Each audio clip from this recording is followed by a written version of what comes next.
Welcome to another episode of Beyond Physical, where we talk about the mental, emotional, social, and at times spiritual benefits of exercise. We believe that exercise is more than movement, and this podcast is our attempt at sharing that message with the world by sharing our own as well as our guests' experiences and knowledge. If you enjoy it, we ask that you please spread the message by leaving a rating and review, or even better, by sharing with a friend. Hello and welcome to another episode of Beyond Physical, Seb School, book review, book club, whatever you want to call it.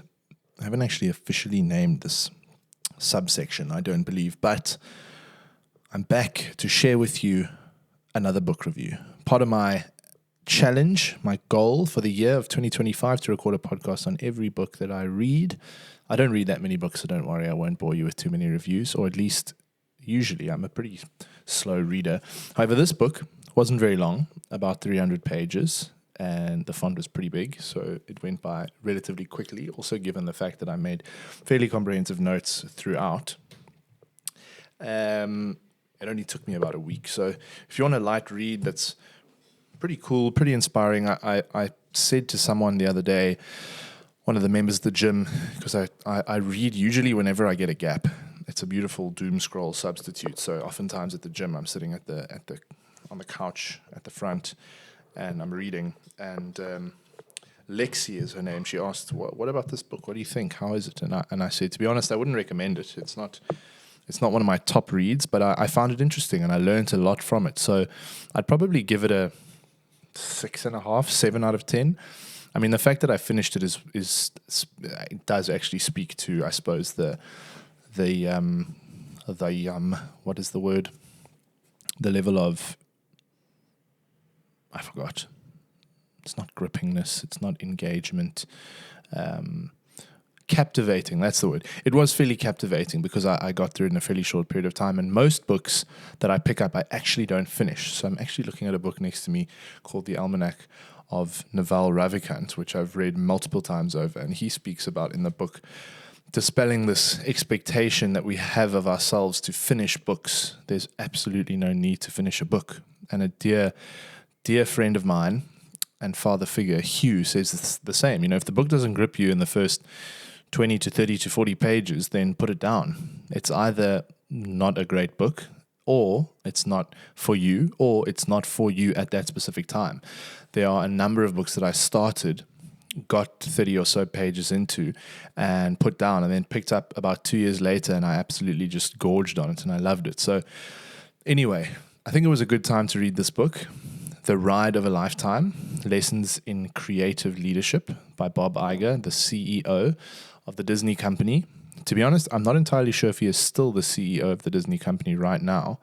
I can double check that, but certainly at time of publishing, he was still the CEO. And the book was different to what I usually read. To be honest, for the most part, I read management theory and biographies and autobiographies and memoirs from entrepreneurs. Okay, so Bob Iger is still the CEO of Disney. His contract is lasting until the 31st of December next year. Anyway, I digress. So typically I'm reading about entrepreneurs. And in the conventional sense, Bob Iger is not an entrepreneur. He took the corporate route, an albeit unconventional one, as he was in media and the creative world. He was initially in sports broadcasting, working for a company called ABC, which was later acquired by Disney, and that was his route into the company. He entered in really, really entry level, which is something I always find awesome, people who go from the bottom all the way to the top. And he kind of wangled his way into ABC and moved laterally and then vertically throughout the organization until he found himself in a position of leadership. And when Disney acquired ABC, he was fairly high up. I don't know if he was president or if he was CEO or whatever it may have been. But that was kind of his way into Disney, was the company he worked for being acquired. But that all said, I think the main lessons to take away from this book and why I did finish it and see it through was that they surrounded leadership. And I'm currently reading a book called Beyond Entrepreneurship by Jim Collins, the GOAT of management theory. And it's actually a rewrite of the originally published work, which I believe was published in the 1980s, with his mentor, Bill Lazier. But this B 2.0, which is what I'm reading, is that very same book with supplementary chapters and essays. And it speaks a lot to leadership. And he speaks in that book about leadership being a continuous pursuit, about it being a continuous journey of reflection, of self-discovery, of learning, of growing, of curiosity. And Bob Iger really showcased this throughout his book. And it is written by him, which is always pretty cool. I do have a little bit of an apprehension towards autobiographies and memoirs, just because from a factual standpoint, it can introduce a higher level of bias than what you'd find in a biography. That's just my assessment of it. But it also gives you a very unique perspective on the person's journey because it's coming from the horse's mouth. So I picked this book up because it's about creative leadership. And at the core of what we do at Horizon is a lot of creativity. What you see on the outside is a gym business, but what goes on inside the business has a lot to do with content, with thinking of creative ways to communicate our mission, to communicate our values, to communicate what we do and what sets us apart. And that's really at the forefront of what we do. And I think if you are in a highly competitive industry, or you operate in an industry that, you know, where most of the offerings are pretty commoditized, like gym, you've got to be creative. And look, we're pretty green. It's barely 3 years in. So again, this analysis of the book and this review is really just relaying my interpretation of the lessons from Bob Iger onto yourself. He's obviously got a career that spanned 3 or 4 decades, may even eclipse 5 decades soon. I think he's almost 70. He's definitely in his mid to late 60s, and he started in the industry when he was pretty young. He was in his early 20s, so he's got tons and tons of experience. And drawing the parallels between our beyond physical philosophy and what we do to the journeys of the various people and organizations that I read about, I think there's a lot of value in there. And there may also be a few parallels with actual physical training as well. So stay tuned if you're interested in a little bit of creative leadership. It really does apply to anyone in any sort of organization. If you do work in a team, these lessons are super helpful. And the first lesson that comes through in a pretty vivid recollection of Bob Iger's experience launching the Disney World or Disneyland, I believe it was Disney World, resort in China. The first lesson that he illustrates has to do with being calm in moments of crisis. And I think this doesn't only apply to entrepreneurship and leadership and in business, but in life. It's an incredibly powerful thing to be able to remove yourself from a situation and try and view it calmly and objectively and collect your thoughts and really distill your emotions into understandable little pockets of feeling, and then to work through whatever it is you might be going through with that. I know that certainly helped tremendously in mourning the loss of my mom, trying to remain calm. There were definitely moments of mania. It does get pretty manic when you're going through something tough, at least for me. But I think to the outside world, it may not appear to be so, and that just comes from being able to collect yourself and to remain calm. And the way that Bob Iger illustrates this in the opening chapter of the book is they're launching this theme park in China, and it's been a project that they'd been working on for years. It may have even been a full decade. It was a long, long time, collecting information, surveying different precincts and areas, and obviously putting together something at the scale of Disneyland or Disney World requires tremendous planning and so many different factors. And in the midst of all of this, in the culmination of the launch of this world-class theme park, with the thousands of people involved in getting the thing off the ground, he is obviously thousands of kilometers away from their headquarters and their home base in the US, and they receive news that in their Orlando theme park, a young child was unfortunately taken by an alligator, which is pretty grotesque and pretty scary. And it was emotionally very trying for Bob Iger. Of course, as the custodian of the Disney brand, of the person at the helm carrying this mission along with him, he felt personally responsible for everything in the organization. And I think that's a key characteristic of impactful leaders and people who do these amazing things, is they really have the sense of ownership. And it comes through at every level of an organization. The degree of ownership and agency subsequent to that sense of ownership that people feel oftentimes correlates to the proportion of value that they bring to whatever team they're a part of. So he really felt this. He's a parent himself. He's in many ways the parent of the Disney company, or at least the custodian, the guardian. He's guiding it along.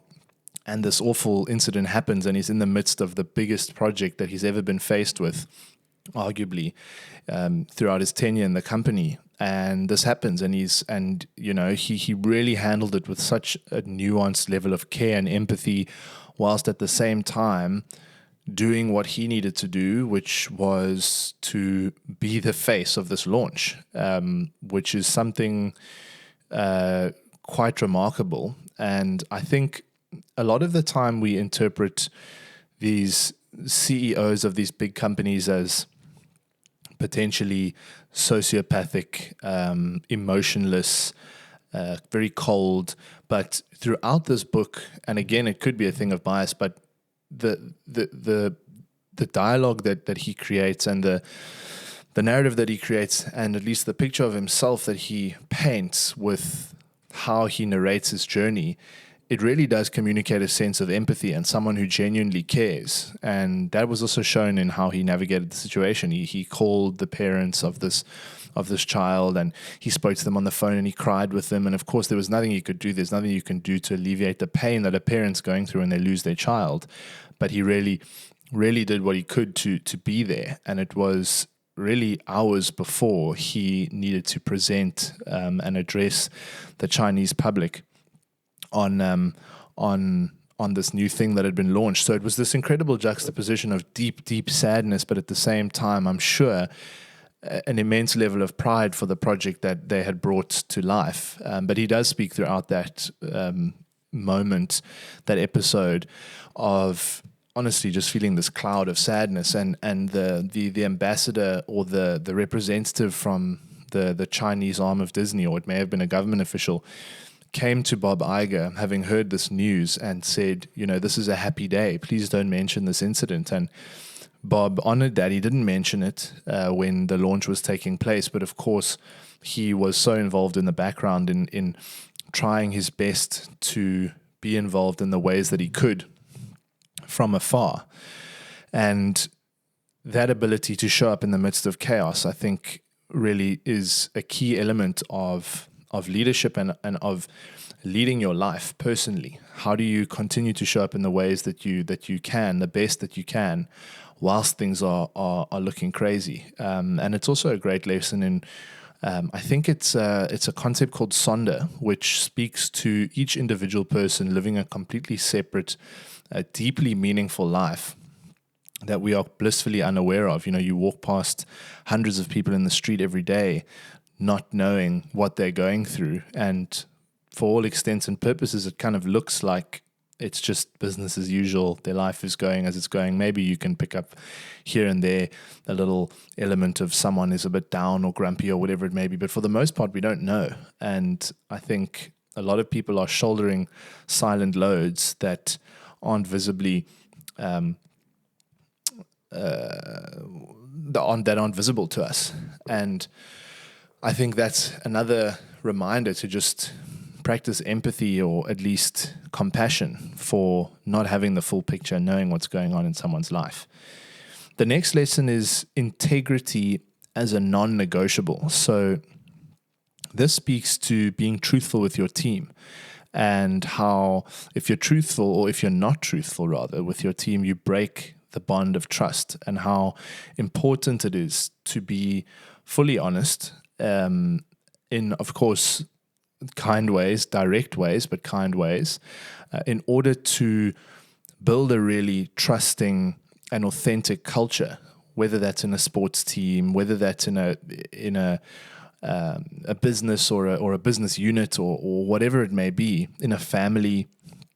Trust is such a key component, and trust comes from open communication. And vulnerability is such an indicator of strength, because if you are willing and able to open yourself up and show what's really going on in the appropriate context, of course, and that I think takes time to figure out, you are really displaying strength in its purest form, because strength, or in another context, bravery, if you want to draw a parallel, is not the absence of difficulty or the absence of fear. It is the act of showing up within those situations and walking into the fire despite them and facing them head on.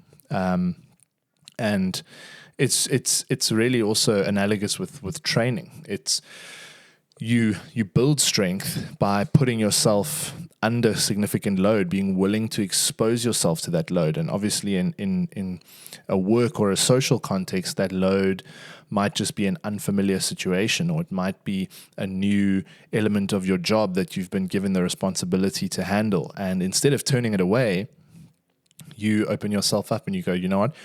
I'm happy to be a beginner in this thing, and I'm going to face it, and I'm going to work through it, and I'm going to ask for help when I need help. And having the integrity to be as you are, outside, and to the outside world as you are on the inside world, again with a level of discretion exercised, that's a true show of strength. Next is presence. And this is something that I think has the most profound carryover into relationships in general, not really specifically business, but Bob Iger speaks about presence meaning to really listening to the people around you, being fully engaged in that moment, being accessible to people around you.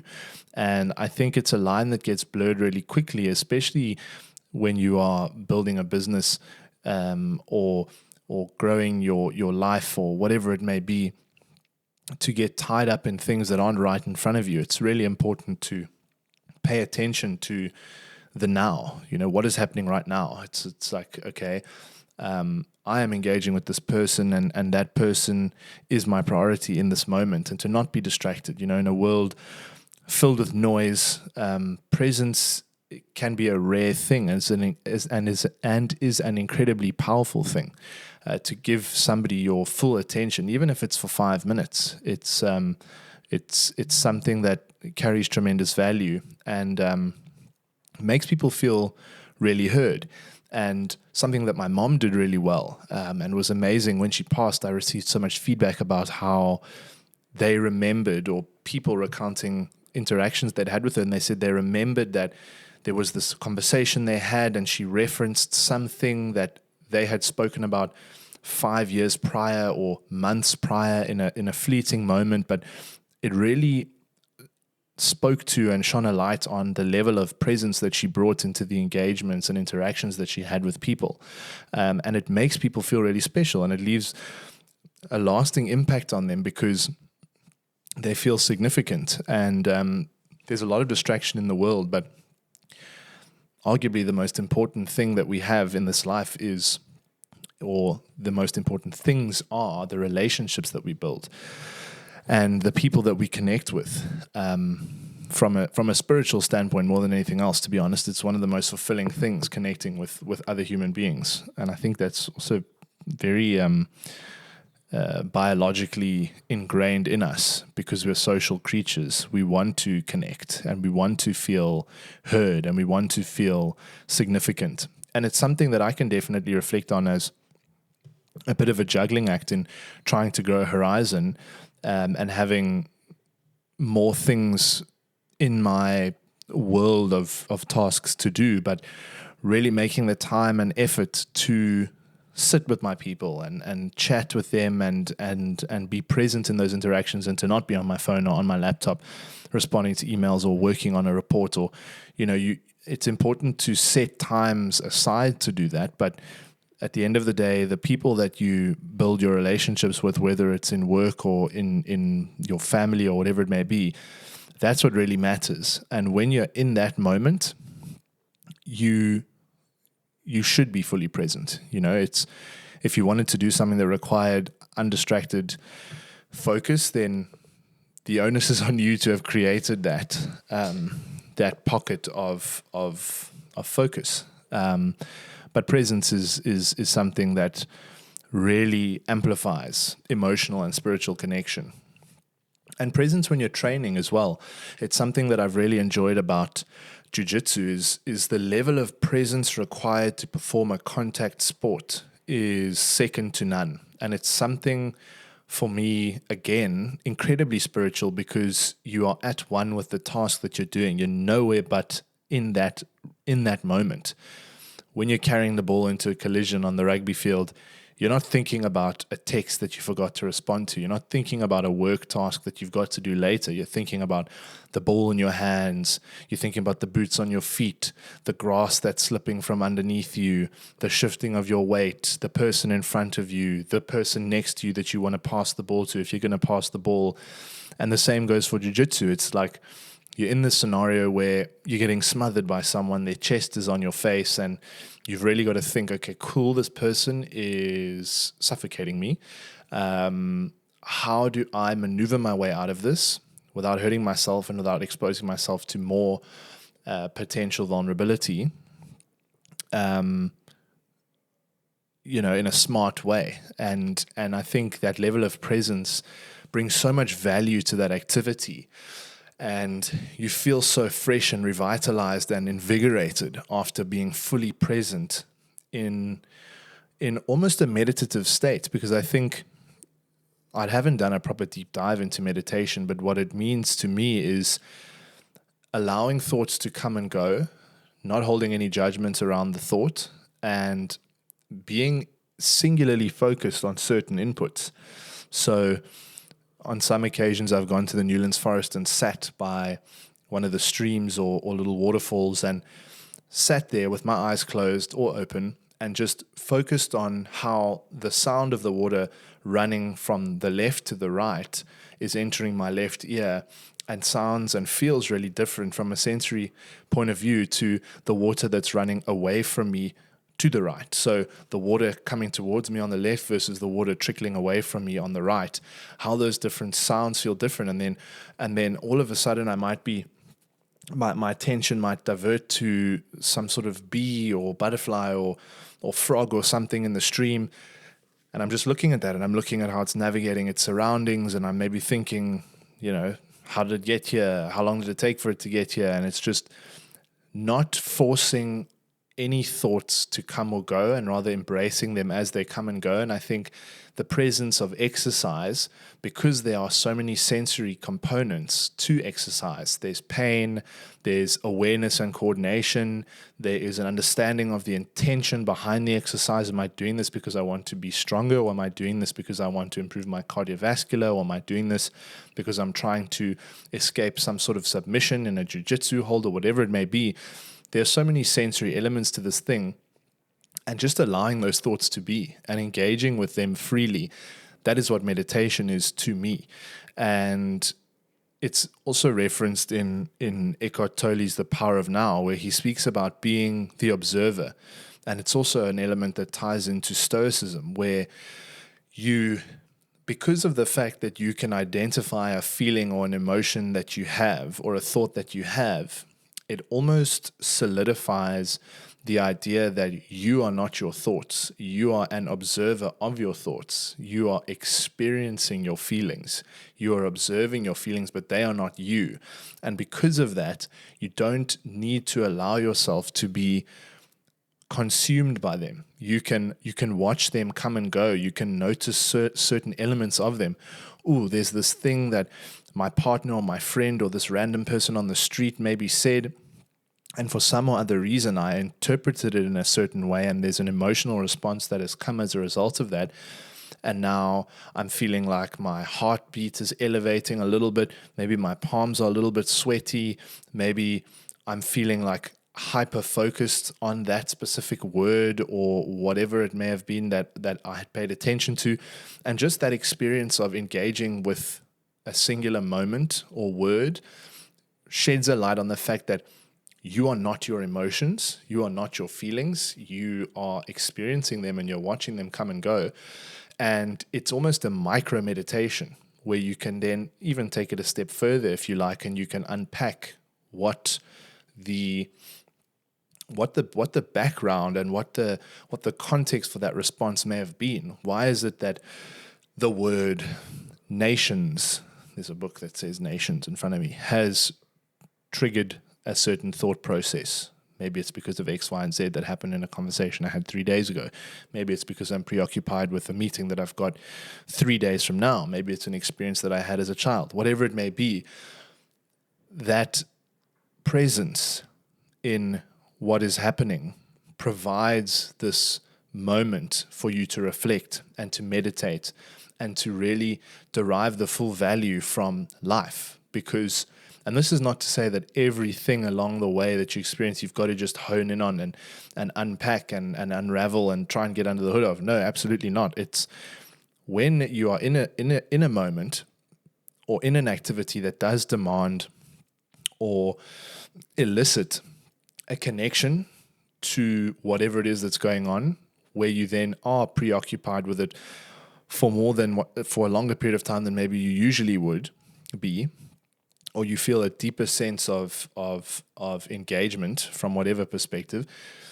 It's that presence is actually it's a huge gift and something that we should lean into, and the awareness that you bring and the curiosity that you bring to experiences in your life allows for greater presence, which is a hugely rewarding thing. So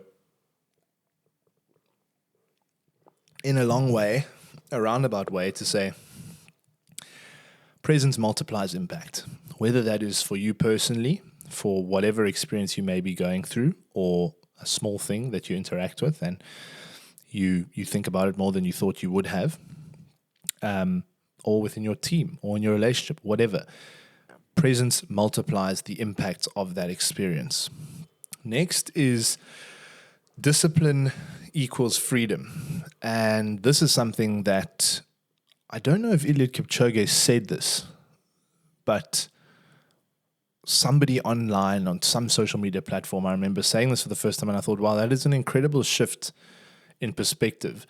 A lot of people, me included, especially as a teenager, felt sometimes that discipline was a confining thing. It was a limitation. It was something that forced me into doing X, Y, and Z, where discipline is actually freeing you up from a whole bunch of other things. It's freeing you from distraction. It's freeing you from other options. Not in the sense that those distractions and other options aren't there anymore, but rather in the sense that they're no longer a realistic consideration, and they open you up to really engaging with everything fully, because you are in control of creating that structure and that discipline. And because of that, you have full freedom and full free reign of what happens within those parameters. A really good example when it comes to exercise is, and I had a chat this morning with one of the members about coming to train early in the mornings, freeing up the rest of your day. Now, some people may think, oh, well, training early in the mornings requires me to go to bed earlier, which takes away from my evening time, and then requires me to get up earlier, which takes away from my sleeping time. And that perspective is damaging and also in many ways incorrect, because if you get the thing out of the way early in the morning, which is what I'm starting to implement. For the last 3 years or so, I've just trained when the time allowed, quote unquote. So I would do my work, and whenever I found a gap or saw a gap in my calendar, I'd put the exercise in. Number one, because I love exercise. So 7 to 9 times out of 10, it's not really a thing of struggling to get myself to do it. I just want to do it. So I found that was fine. And number two, my priorities weren't centered around getting my exercise done, because I didn't feel exercise was even a thing to think about prioritizing. It was like breathing. and it was a non-negotiable. So I could let it fall wherever it must, and I could schedule my other things and let exercise fall in and around that. But now that my workflow's changed, now that my calendar's a lot more open, and that there's so many more things to do, and things that I want to do and be able to work on without taking a break, or having to take a break to go, oh shit, I haven't trained, let me go and train because I know that's good for me and I'll enjoy it. I rather put the exercise at the beginning of the day, just like that member in the gym. And just like him, the benefit for me is that you've done it. You check that box. It's a great way to start the day. And you have full freedom to pursue the rest of your day however you see fit, whatever tasks that you've got on your agenda, whatever meetings may come up last minute. Maybe somebody offers for you to meet them for a coffee, or maybe you're walking in the street and you bump into somebody and you want to actually give that interaction some time, speaking to presence. You don't want to be rushing from one place to the next thinking, oh shit, I've still got to get my workout in. Or you want to sit down and have a big focus block, but you know that at some stage you've got to train, so it doesn't allow you to fully immerse yourself in the task that you're doing. Discipline equals freedom. You do the exercise first thing, and because of that, you have full freedom throughout your day. And it can be the same for wherever you decide to book your training in. Once you solidify that spot on your calendar, you know, come hell or high water, you're doing that workout and you have full freedom around that thing. And you have chosen to put it there, so the freedom remains. As long as you're disciplined to execute on what you've planned, you're free. And it is a really valuable thing to do and to implement, specifically from an exercise point of view. And Bob Iger does it with exercise. He wakes up very early, oftentimes, at least at the time of writing, oftentimes before 5 a.m., gets in a workout. He's into doing like Ironmans and things like that. And then he has the rest of the day to work and interact with people as he sees fit. Next, which I think is amazing, is optimism is a competitive advantage. So optimism is a competitive advantage. People want to follow optimists. When you're leading people, they don't want to follow a Debbie Downer. They don't want to follow a pessimist. They don't want to follow someone who is complaining all the time, because that's incredibly uninspiring and is, at least for most people, not something that's going to get them going. And that doesn't mean being irrational. I think bringing an element of realism is incredibly important, but having the ability to exercise perspective, to identify the silver lining, and to focus on the positive not only improves the way that you lead your team, it improves the way that you lead your life, because every situation becomes a lot more bearable, a lot more enjoyable, because it's positive and you can see the positive.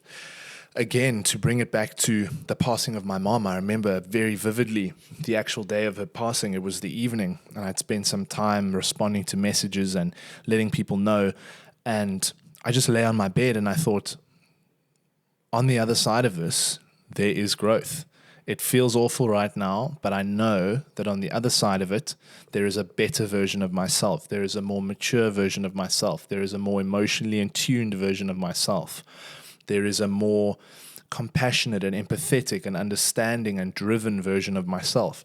And I think that that was a key element of leveraging, it sounds crazy, but leveraging that incredibly trying time and turning it into something positive in many ways. And I think I may have mentioned this before, but in many ways I see it as being the most enlightening experience in a positive way, the most enlightening experience of my entire life. It really shone a light on the finite nature of our existence. It really shone a light on what it means to exist.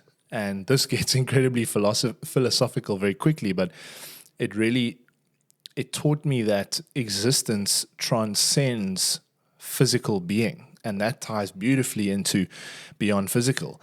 And as a person who doesn't prescribe to a specific religion, I have a great appreciation for religious texts and for culture and history. I went to a very religious school, but the teachings and the stories didn't necessarily resonate with me in a way that I ended up becoming married to one of those one of those religions. But I'm quite a spiritual person, and my spirituality comes through in the sense of exercise and meditation through exercise, and reflecting on difficult situations in life. I find that to be incredibly spiritual, not religious, but spiritual for sure. And the element of having a loved one pass is so incredible and lined with such a beautiful insight, which is that that person is not their physical being. It's not that they are here. It is the lives they touched. It is the relationships that they built. It is the lessons that they taught, because those things transcend the person being physically here or not here. Many years after they pass, you'll still feel a connection to them, and that connection is not physical at all. It may manifest physically in emotions. There may be tears, there may be laughter, there may be whatever it may be, whatever you do downstream from their passing.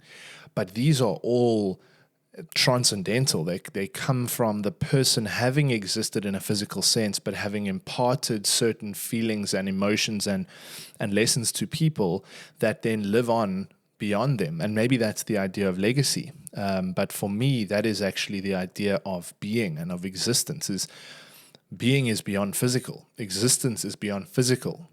To my partner who's never met my mother, to all of my teammates, not a single person in my team has met or had the privilege of meeting my late mom, but they know her. They feel like they know her. She is a person that exists in their minds because of lessons I've shared, because of references I've made, because of stories that I've told them about her, and because of the very existence of Horizon, having come off the back of that experience for me personally, thinking, why am I wasting my time doing something I'm not passionate about? Life is short. Life is short, Make the most of your time, because time is finite.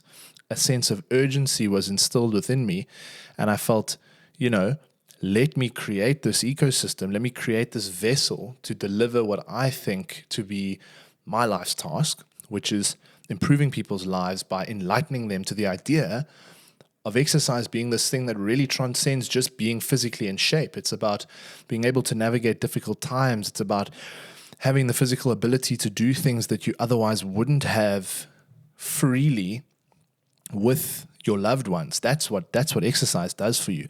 It enriches your life. It makes your life fuller.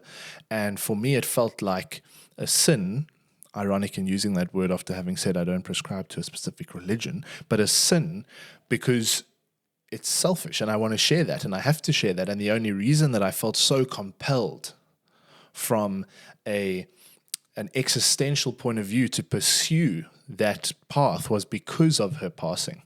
And the only reason that I had the lens with which to view that experience, as a positive was optimism. And optimism is a competitive advantage, because in many instances a great loss can completely derail someone, and in many ways it did. There was not only positive that came of it. There was a lot of collateral damage, which is natural and normal. And there's also no judgment against people who end up dealing with losses in a way that significantly sets them back in their life, because that's almost expected. And I have so many things to be grateful for, like my friends, like my close people, like the passion that I have for exercise that carried me through that experience. But optimism is a competitive advantage. People want to follow optimists. Leading a movement, leading a team, leading your own life in the most nuclear sense, from one action to the next action to the next, that requires optimism if you want the absolute best out of it.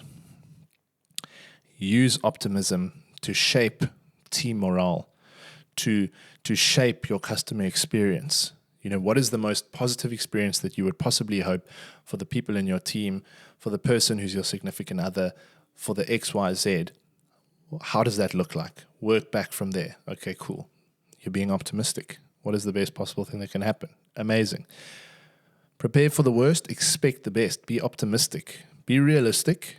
Have an element of realism, because you've got to understand how life works, but be optimistic. Bob Iger said that that's what took him through his journey, his ride of a lifetime, climbing the corporate ladder and really creating a transformational impact on the Disney company, which went through a bit of a slump for a while, when their previous CEO, whose name I've now forgotten, really reached the end of his sell-by date and stuck around for a little bit too long. And they needed a facelift. They needed a revamp. And Bob Iger came in with optimism and curiosity and an entrepreneurial spirit to change things, to step into risky scenarios, and to hope for the best, And I think that's an incredibly powerful lesson that I took away from this book. Next, relationships. Relationships seem to have come through a lot in this book, and I think that speaks a lot about Bob Iger, maybe a lot about the lens that I applied to reading this book. Could be because it's the forefront of my mind. Being in a service business, you're building relationships all the time, and that's just the most amazing thing about working in the space that we work in. But trust, again, we spoke about trust earlier and being honest. But trust earns you the right to go big. That is something that Bob Iger said. Iger's long game, buying Pixar, buying Lucasfilm, buying Marvel, these are all acquisitions that Disney made. They all came as a result of relationships. Specifically the Pixar and the Lucasfilm deal. Iger was very, very intentional about working with Ed Catmull and what was the other guy's name from Pixar? It's Ed Catmull, and I've forgotten this dude's name. Cassiter, I think it is. Lasseter. John Lasseter? Fact check me. I think it's John Lasseter and Ed Catmull. He took them out for dinner. He met with them. He got to know them as human beings, as people. Really understood why they were pursuing the path that they were.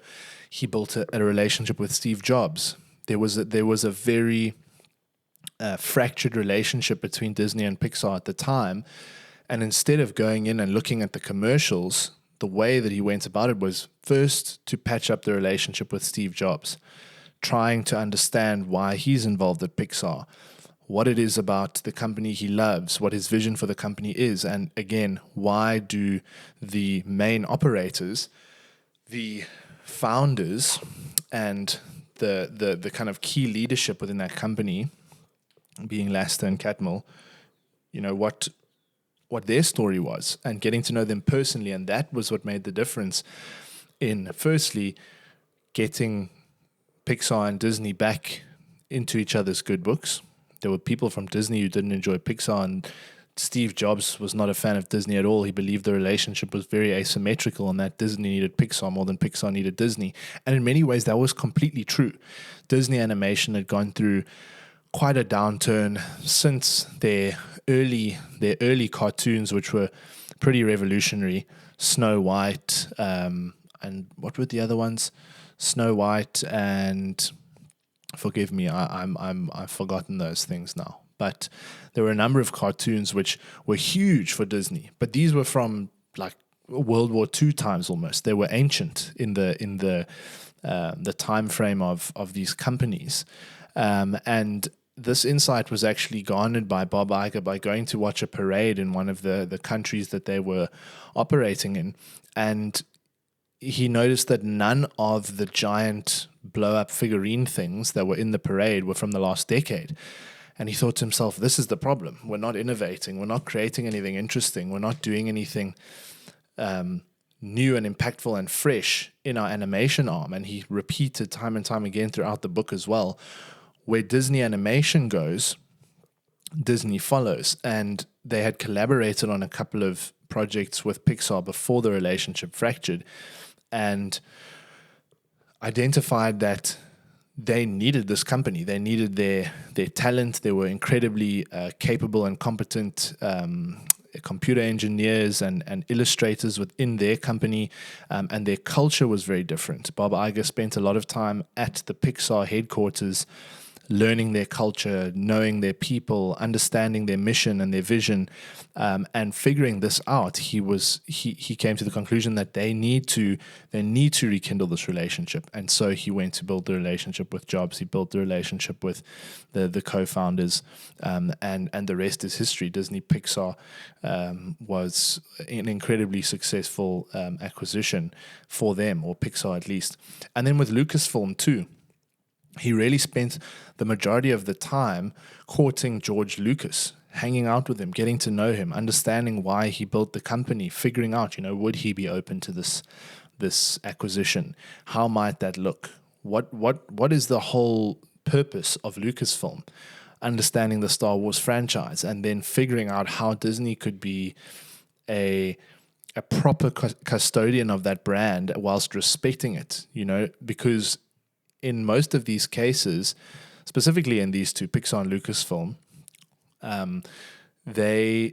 Disney and Bob Iger figured out that these people that they were looking to acquire the companies of, they were entrepreneurs at heart. They valued agency, they valued autonomy, and that autonomy is really what made them valuable and effective and passionate. And keeping that intact whilst acquiring them was a huge component of the acquisitions, a big reason for why they were able to get them over the line, because the people that they were, the companies that they were competing with to make these acquisitions, they were,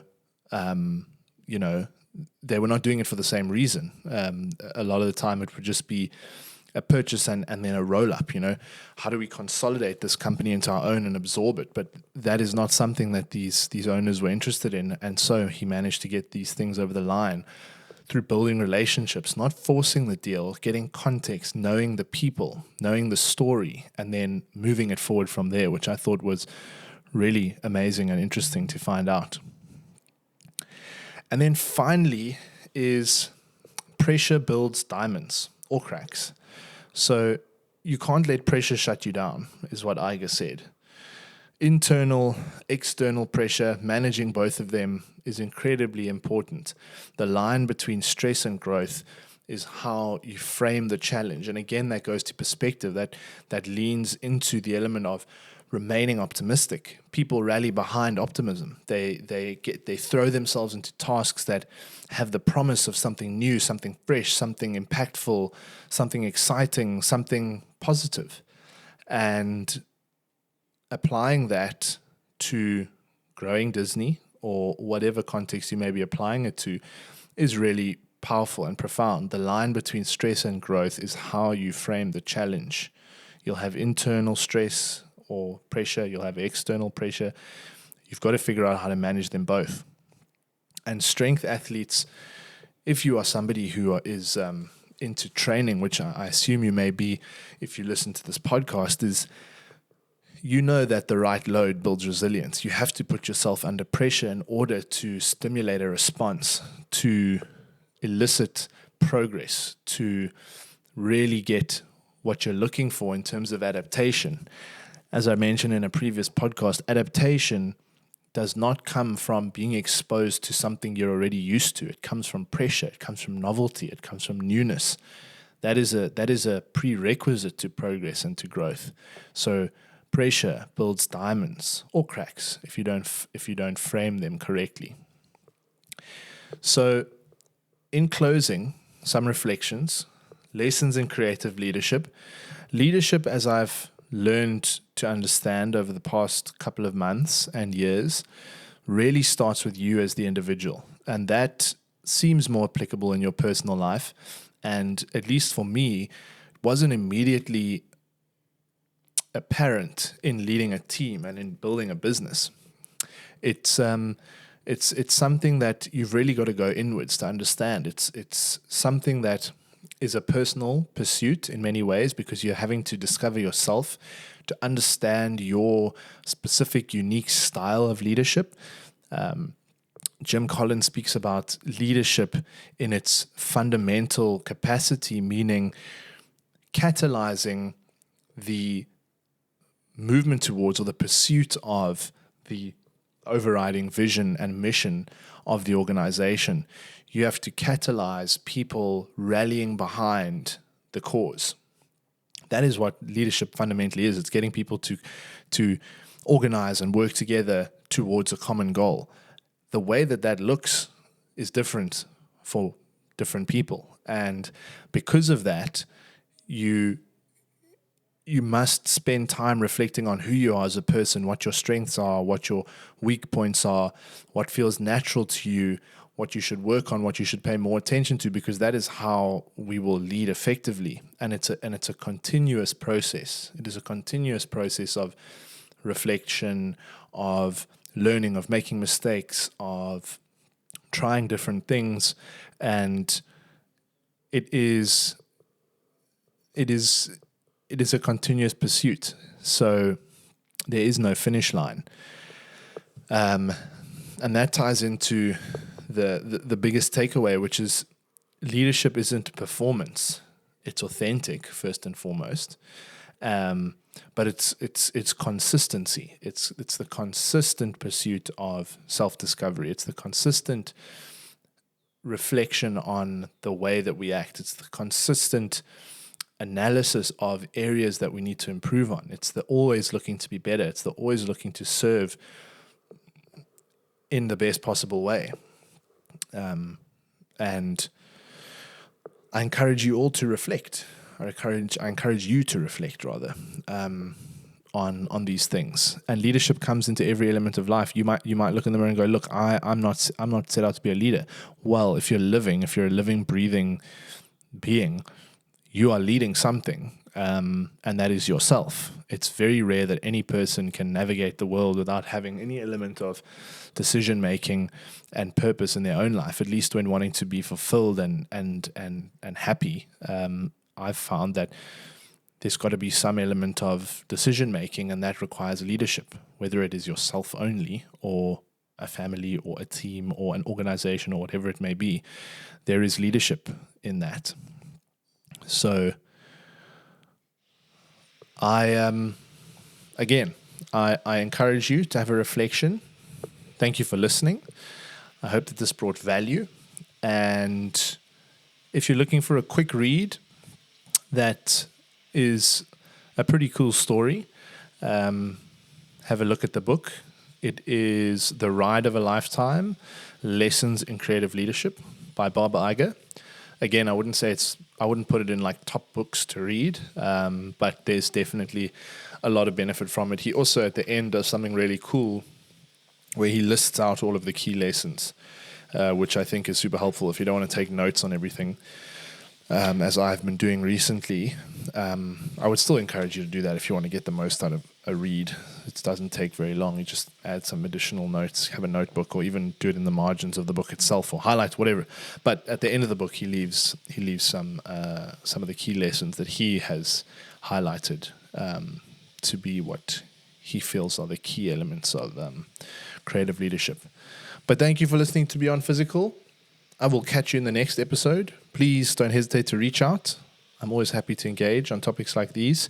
If you've got any requests for specific episodes, let me know, and I will chat to you soon. Cheers. Thank you so much for listening to the show, guys. We love answering specific questions. So if there's anything you want to know, leave a comment or reach out to us directly at HorizonZA on Instagram, or email us at movement@horizongym.com. Until next time, I'm your host, Seb Prentice, and this is Beyond Physical.